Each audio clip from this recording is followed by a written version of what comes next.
Hi, this is David Dickens, and almost unbelievably, we have a president named with no long, drawn-out counts and recounts and etc. So today, I want to cover 3 different topics out of what President Trump has run on that might have an impact on your portfolio.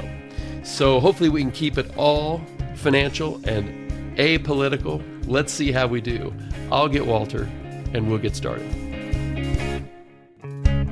Do you need help protecting your finances as you enter retirement? David Dickens of KC Financial Advisors has got you covered. Welcome to the Cover Your Assets KC podcast. Hey, it's another episode of Cover Your Assets KC. Walter Storholt here alongside David Dickens, based in Overland Park and serving the Kansas City metro area and beyond. Find us online at coveryourassetskc.com to schedule a time to meet and find out more information about David and the team.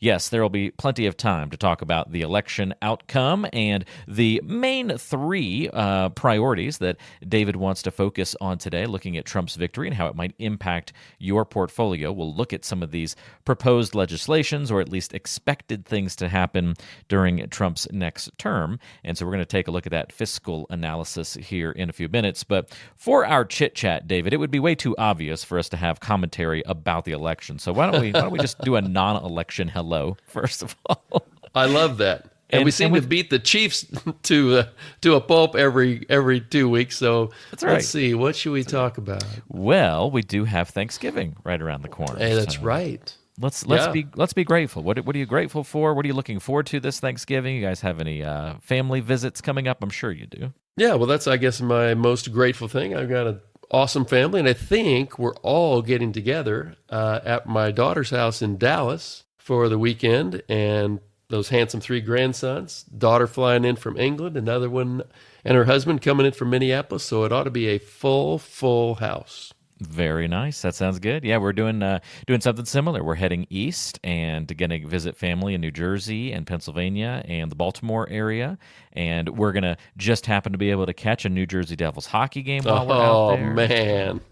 I'm excited about that. I bet you're flying, not driving on this one. Yeah, we're flying that one. So should be a good trip, though. I think we'll. I got a rental car for cheap, which I was amazed by at Thanksgiving. I thought for sure that would be exorbitant, but yeah, wasn't too bad. So we'll be able to zip around and visit lots of different family members in that region. Should be fun. Well, that is awesome. Thanksgiving is just one of the best holidays because you're not giving out presents and unwrapping stuff and all that goes with that. It's hanging with the people you most love and just kind of chilling.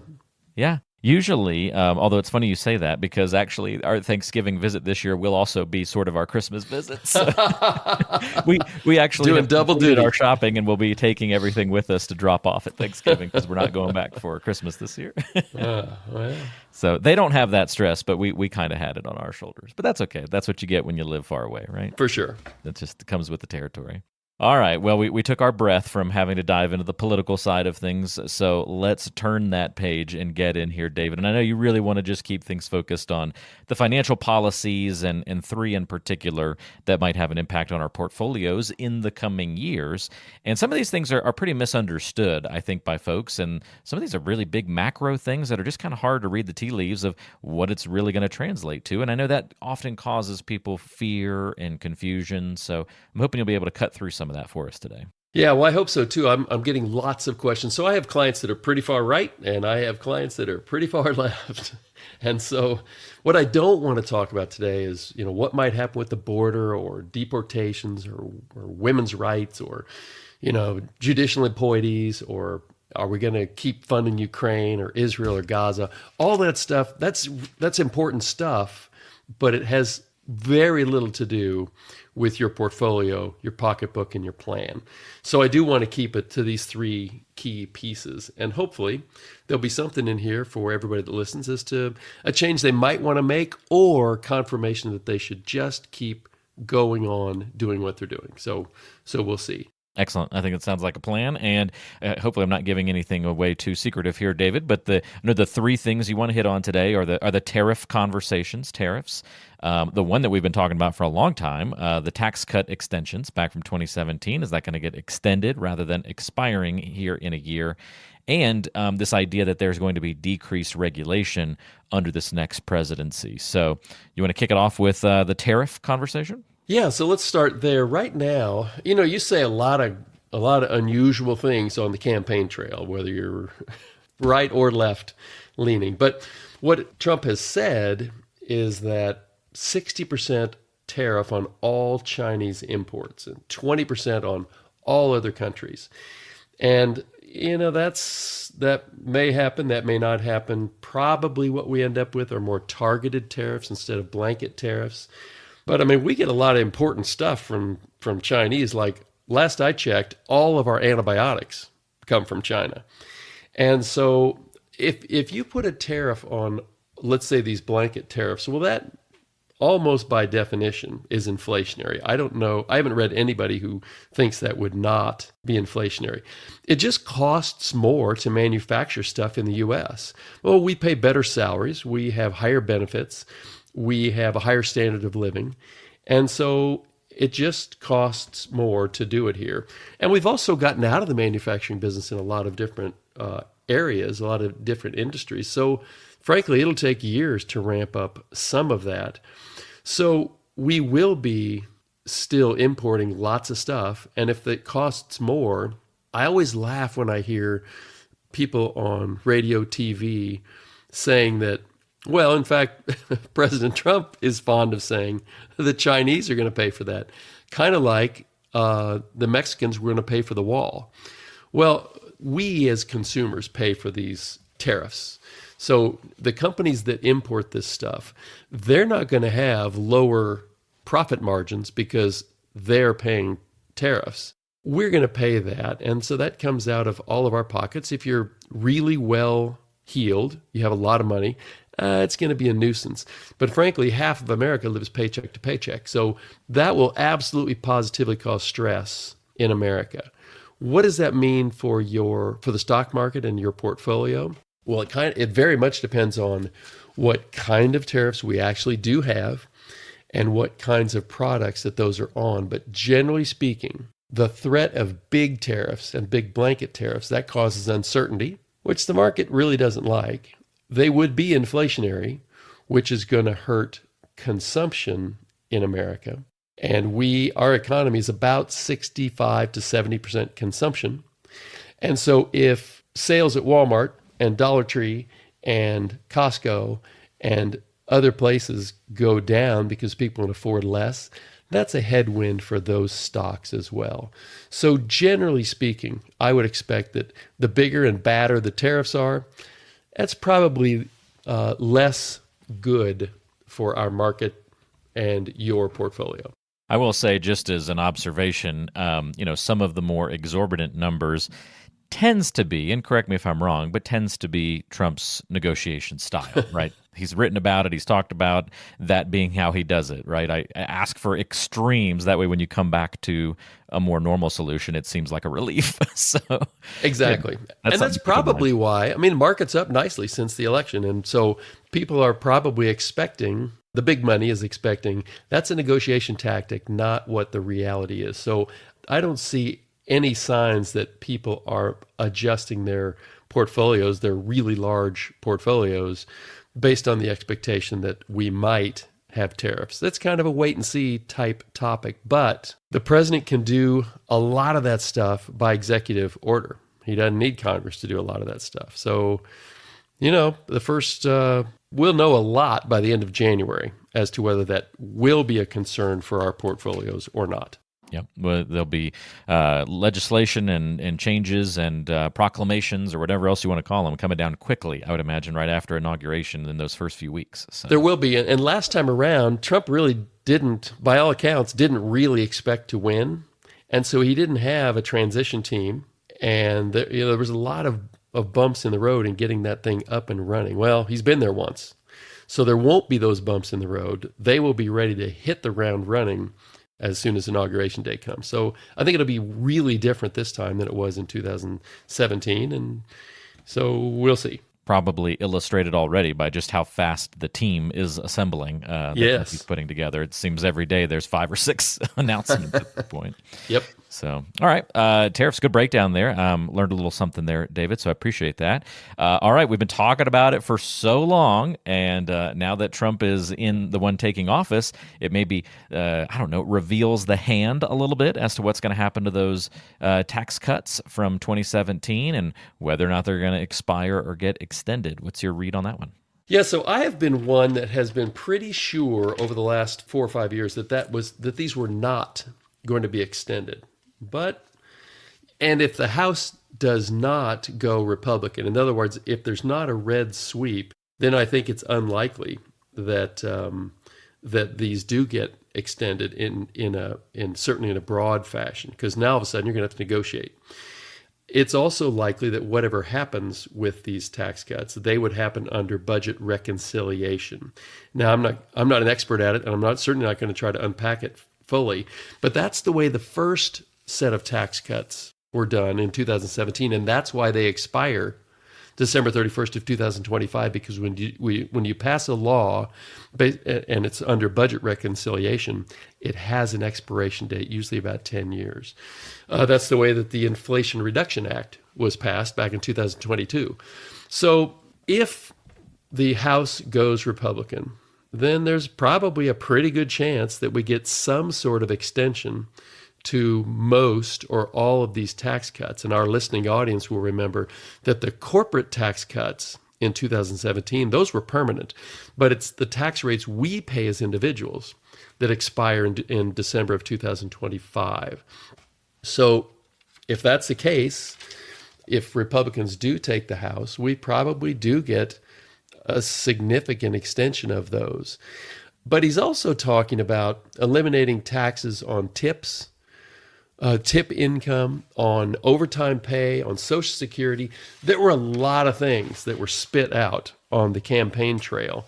And frankly, all of those things mean less government revenue from taxes. And we have a $36 trillion debt.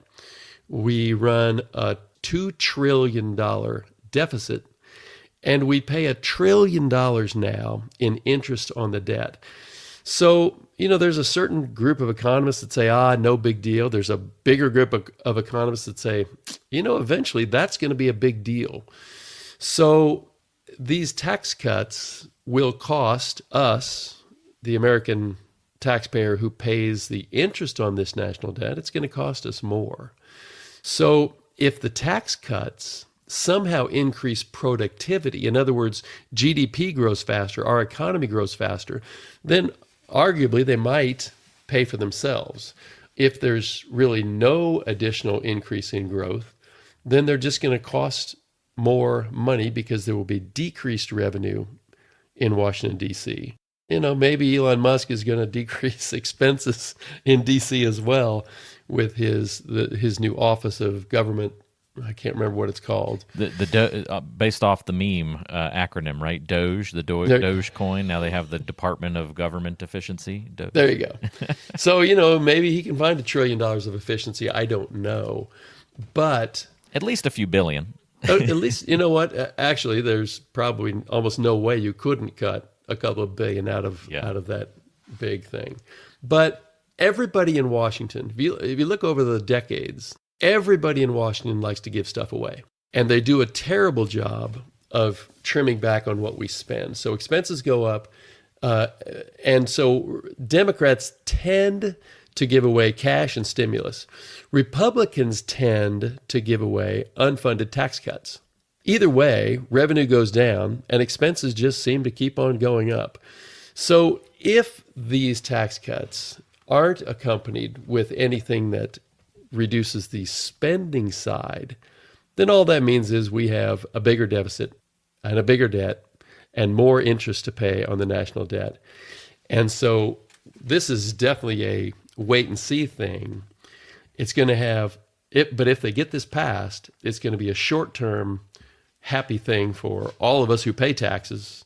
But the longer term implication is potentially negative. That may be why we're having such a big rip crypto is doing way better than the stock market. And a lot of that has to do with government printing money and inflation and deficits and et cetera. So, and that's an entirely another podcast, which I don't plan on doing. But the increase in or decrease in our taxes, keeping them lower, that's going to have a really nice short-term impact. And it's really hard to say what it would mean long-term. Okay, we've covered tariffs, we've covered the tax cut extensions, and how about this piece of decreased regulation and the promise of that? Yeah, that's the thing that, frankly, when you have a Republican Congress or Republican in the White House, you tend to see decreased regulation, and sometimes that works out great, sometimes not so much. Some people would say that the great financial crisis was caused by way too much banking deregulation. That might be, may not be. But I think what they're looking for here is, generally speaking, decreased regulation in maybe banking and crypto and in cannabis, in things that would actually stimulate the economy. That'd be good. Easier permitting in residential real estate and commercial real estate and oil and natural gas and probably nuclear energy as well. So those would all be good for the economy. We can argue about whether some of those things are good for the environment, but all those things would be stimulative for the economy. And that's a lot of the animal spirits or the hope that is being traded on right now in the market. Market's up quite a bit since the election. And a lot of that is because lower taxes and better decreased regulation. Those are all things that are good for the economy, so that should make companies do better, which means their profits go up, which means the stock market goes up. Not necessarily a bad thing, but could be some unforeseen consequences with any of these, I guess, David, right? We can only read the tea leaves so much, but sometimes things will come along and surprise us, and that's why you've got to have a plan that is a bit adaptable to not only the whims of an election, but then what actually gets implemented versus what's promised, and it's still hard to predict exactly how all these things are going to come together. Yeah, and I think it's that long-term view where I kind of wanted to wrap up today. The key takeaways for this, for all of this, for me, were if the Republicans don't win the House, then frankly, not much is really changing regarding your money. There are going to be a lot of executive orders, but not in the financial realm. If Republicans do win the House, they know their best opportunity to make these changes are in the first 2 years of Donald Trump's second term. So that's going to happen real quick, and we'll see. Short term, stock market has responded real positively to a Trump win. Lower taxes, less regulation, more business friendly. Long term, and that's really my key takeaway for all of our listeners here is, long term, I would encourage you, don't bet on or don't chase these possible outcomes that are going to be shorter term in nature. If you don't have a long-term plan, then you need a long-term plan. You need to clearly understand what your risk tolerance is. And then you need to clearly understand how much risk you have in your retirement investment portfolio. So if your plan lines up with your risk tolerance and your risk tolerance is aligned with your portfolio, then you're in good shape regardless of what happens over the next 2 months, 2 years, or 4 years. You want to make sure that you feel like you are well positioned for a decade or two. That doesn't mean you don't make some changes in between based on what actually does get implemented. But you don't have to have fear about your portfolio because of something that might happen if you know you have, if all those things are lined up with your long-term plan. It is so beneficial to have that plan in place. And if it's something that you don't have, well, you can go through the complete planning review process. That's the CPR process that David takes clients through. finding out where you are right now in your financial life, in your financial plan. How can you find the gaps in your plan, in your financial future? Where can you improve? And then laying out that strategy for how to get to where you need to be. If you've never been through that kind of planning before, if it's been a while since you've checked in on your plan, if you have big outstanding questions about your future, like when can I retire? How much do I need to retire? If those are the kinds of things that you still haven't addressed, as well as the more, minutia type things about what am I going to do about healthcare if I retire a little bit early? What are my options and strategies? Those things get covered during the planning process as well. So wherever your starting point is, if you've got further questions about how to better prepare for retirement, give David a call or visit him online. 913-317-1414 is the number to schedule a time to visit or ask some questions that might be on your mind. 919-317-1414. Or you can go online to coveryourassets.kc.com. coveryourassets.kc.com. We've got contact information linked in the description of today's show to make life easy on you. And David, thanks for tackling this big topic about Trump's victory and our portfolios and what we need to know and be aware of as the months tick by here into the future. Yeah, in the meantime, have a great Thanksgiving, though, and we'll talk to you again soon. Thank you. You too. Enjoy your travel, and we'll talk to you. Actually, in a couple weeks, I think we're going to do a rewind of a prior episode. So in that case, enjoy your Thanksgiving, and I'll talk to you in about 4 weeks with a fresh new episode to kick off December. Fun little teaser. All right, rewind episode on the way. For David, I'm Walter. We'll see you next time right back here on Cover Your Assets, KC.